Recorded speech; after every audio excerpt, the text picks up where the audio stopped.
Olá, senhores. Hoje, dentro do regime de bens, nós estudaremos a participação final nos aquestos, que é um regime reputado novo, né?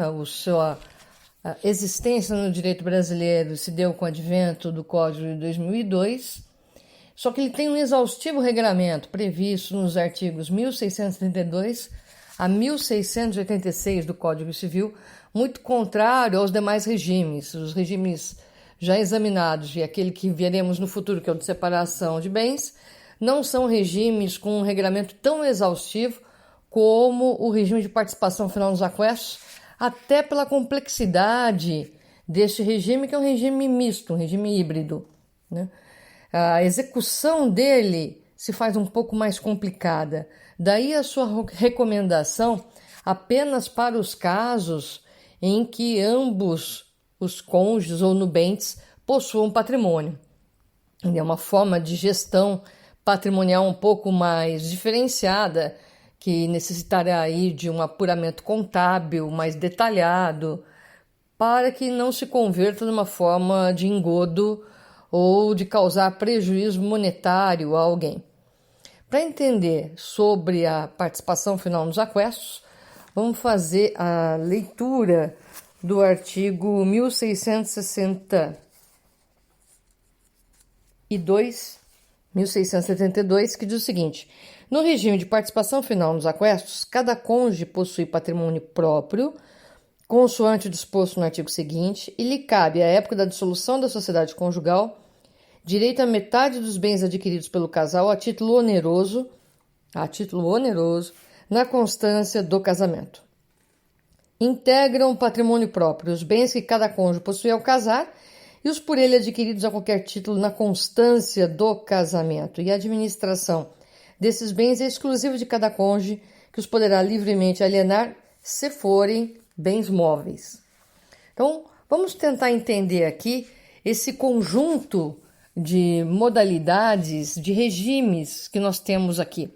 Nós temos os bens particulares, que são os bens que cada cônjuge já possuía ao casar, ou aqueles que ele vem adquirir por subrogação, e ainda os recebidos por herança ou liberalidade nos termos dos artigos 1674, 1 e 2, que fala aí da participação final nos aquestos. Portanto, há uma noção de bens particulares, bens comuns, patrimônio próprio e aquestos. O que eu vou tentar agora é apresentar a diferença nessa nomenclatura para que ninguém se perca.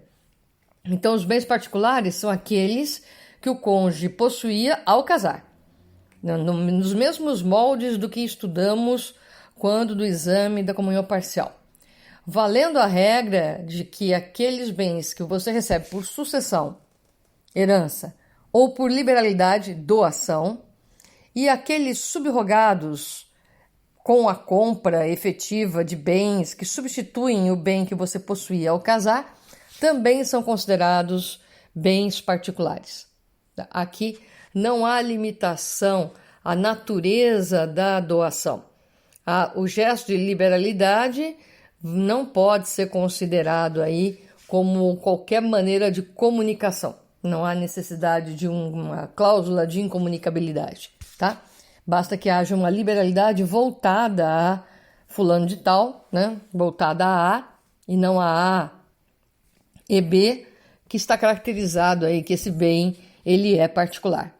Então, esses são os que cada cônjuge possui ao casar e os adquiridos por subrogação ou recebidos por herança ou liberalidade. O que são chamados de bens comuns? São aqueles bens que são amealhados pelo casal na constância do casamento. Então, aí nós temos como bens comuns tudo aquilo que eles conseguirem adquirir na constância do casamento. O patrimônio próprio de cada cônjuge, o que vai consistir isso? Isso consiste numa somatória dos bens particulares de cada um, que já examinamos do que se trata, aí com a adição dos bens adquiridos em nome próprio na constância do casamento. Então, o que é o patrimônio próprio? O patrimônio próprio é o que o Valdir adquiriu na constância do casamento, em nome próprio, com a somatória dos bens particulares. Então, quando a gente fala em patrimônio próprio de cada um dos cônjuges, você tem que somar os bens particulares, aqueles apressos, aquilo que você tinha antes de casar, mais aquilo que você adquiriu em seu nome. Por quê? Porque durante a constância do casamento, você administra os bens de sua titularidade. Então, existe aí uma convivência como se fosse o regime de separação de bens. Só que na partilha funcionará, na eventualidade de um divórcio, de um evento morte, funcionará como se comunhão parcial fosse.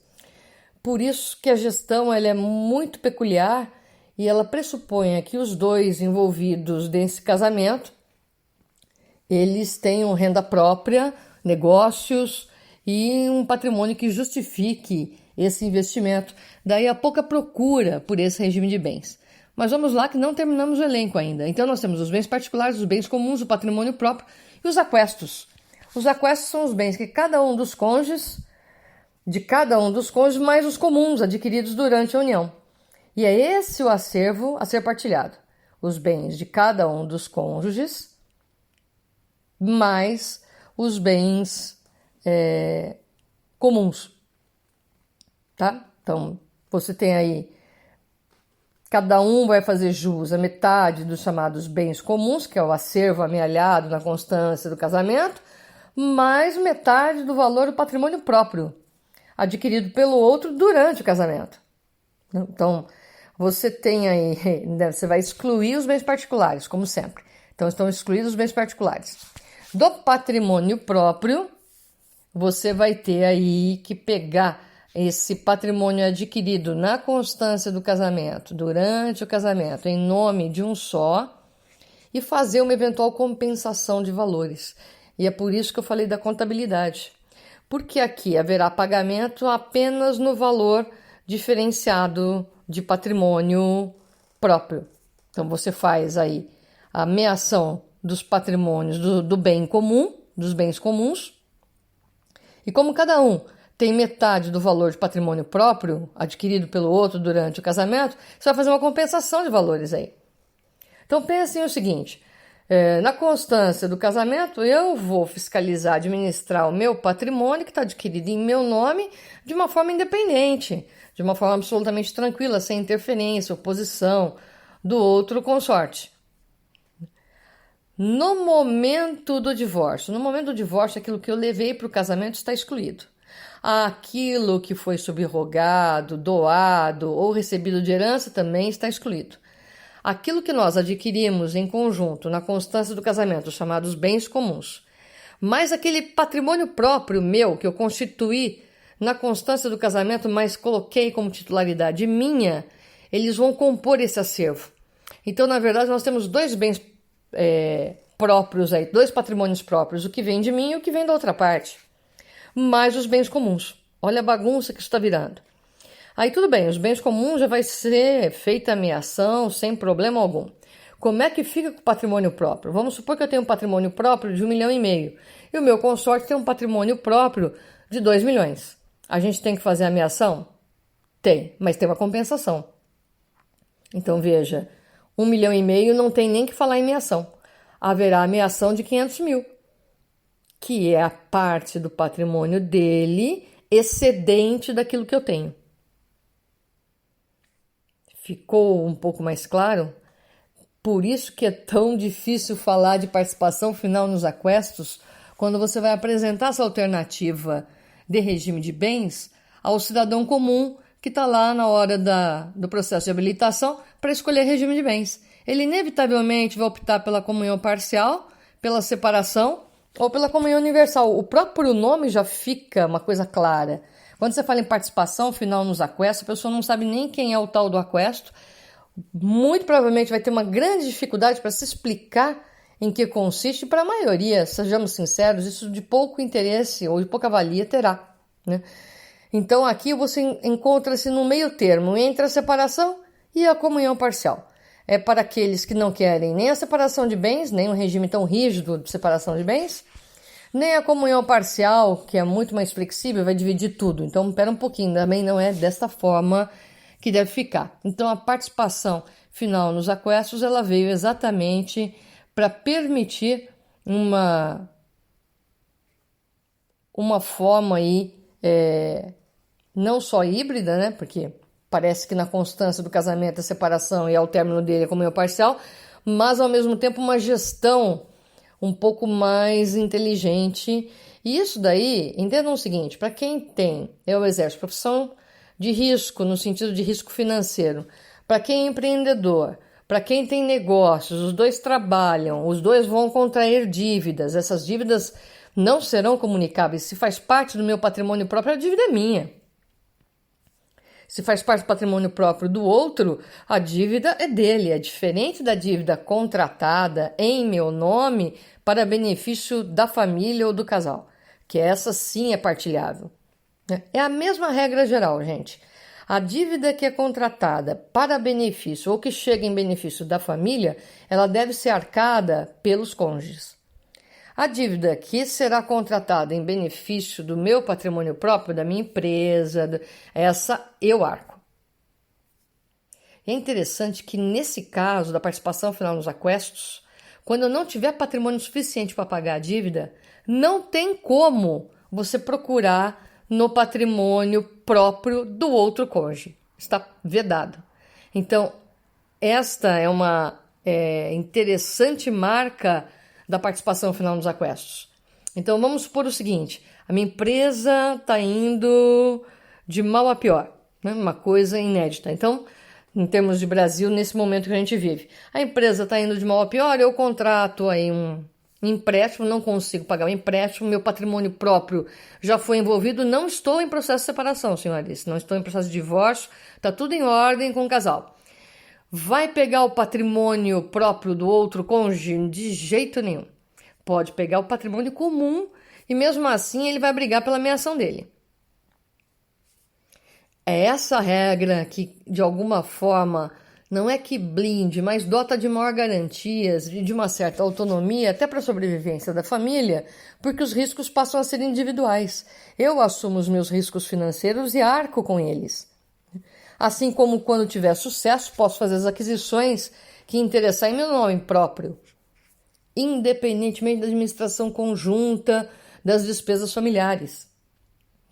E aí é que você vai fazer, na eventualidade de um divórcio, essa contabilidade aí daquilo que entrou, do que saiu, o que foi que eu doei, porque senão isso daí vai ser fraude, né? Vou começar a simular negócio jurídico, começo a transferir patrimônio, de tal sorte que no momento do divórcio eu não tenho patrimônio próprio.